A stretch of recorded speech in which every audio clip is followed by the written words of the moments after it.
Hallo und herzlich willkommen heute zu einem weiteren Video in Bezug auf den M2 Competition. Ich wechsle heute die beiden Luftfilter des M2 Competition. Da gibt es jeweils einen auf der Fahrer- und einen auf der Beifahrerseite. Die sind in den Kästen, in den Luftfilterkästen hier verbaut. Die Luftfilterkästen lassen sich öffnen, indem wir die Torx-Schrauben lösen. Das sind pro Luftfilterkasten 6 bzw. 5 Torx-Schrauben. Und wie wir sehen können, entferne ich jetzt die Torx-Schrauben.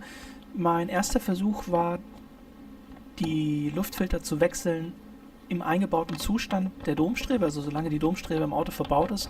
Das hat allerdings nur auf der Beifahrerseite geklappt. Dort war genug Raum, um den Luftfilter aus dem Kasten zu bekommen, solange die Domstrebe eingebaut war.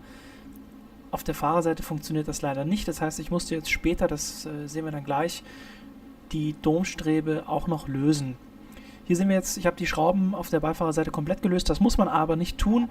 Es reicht, wenn man sie nur so weit löst, dass sie aus dem unteren Teil des Luftfilterkastens herausgelöst werden.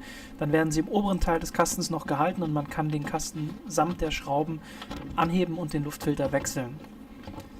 Das war jetzt nur im ersten Schritt, weil mir das etwas zu heikel war und ich nicht wusste, wie fest die sitzen, hatte ich sie ganz gelöst, aber muss man nicht, man kann sie auch im Luftfilterkasten belassen, die Schrauben.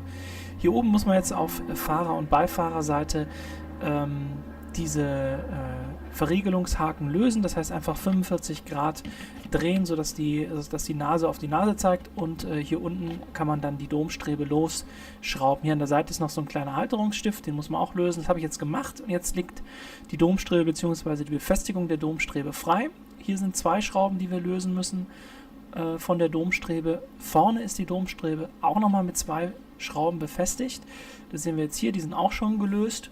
Und das Ganze gibt es dann auch nochmal auf der Fahrerseite. Da sind auch nochmal 2 Schrauben plus diese eine Schraube hier am Kühlbehälter. Der ist ja auch nochmal befestigt. Und hier oben die anderen 2 Schrauben, die müssen auch gelöst werden.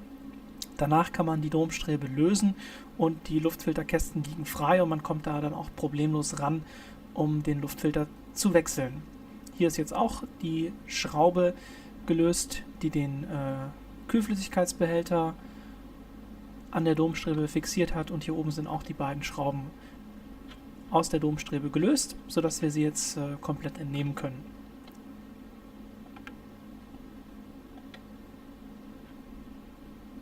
Die Domstrebe ist jetzt entnommen und wie wir sehen können, hat man nun sehr guten Zugang zu beiden Luftfilterkästen. Man kann nun problemlos die Luftfilter tauschen.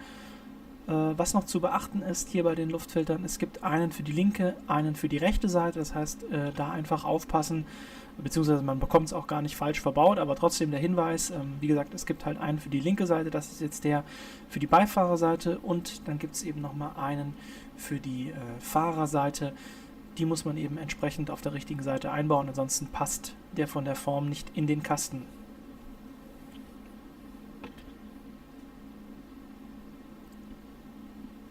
So, die Luftfilter sind jetzt getauscht. Ich habe die Luftfilterkästen wieder verschlossen mit den Torx-Schrauben. Hier sehen wir jetzt die Torx-Schrauben der Fahrerseite. Hier sind jetzt auch 6 Torx-Schrauben, die den Luftfilterkasten fixieren und halten. 2 davon sind sehr schwer zugänglich, weil sie sehr, sehr nah und dicht am Kühlbehälter angebracht sind. Hier muss man ganz schön fummeln, um die Schrauben dann zu lösen. Es geht, man muss halt ein bisschen Geduld haben. Die da unten, die geht eigentlich noch ganz gut. Fies sind, wie gesagt, die beiden, die ganz nah am Kühlwasserbehälter sind. Auf der anderen Seite habe ich jetzt einmal den Kasten geöffnet. Jetzt sehen wir, hier sind die Schrauben sozusagen im oberen Teil des Luftfilterkastens noch drin. Die fallen nicht raus. Und hier ist jetzt der neue K&N Luftfilter eingesetzt. Danach auch den Kasten einfach wieder verschließen, die Torx-Schrauben festziehen und die Domstrebe wieder einsetzen. Die Domstrebe wird dann hier wieder an den Originalhaltepunkten befestigt.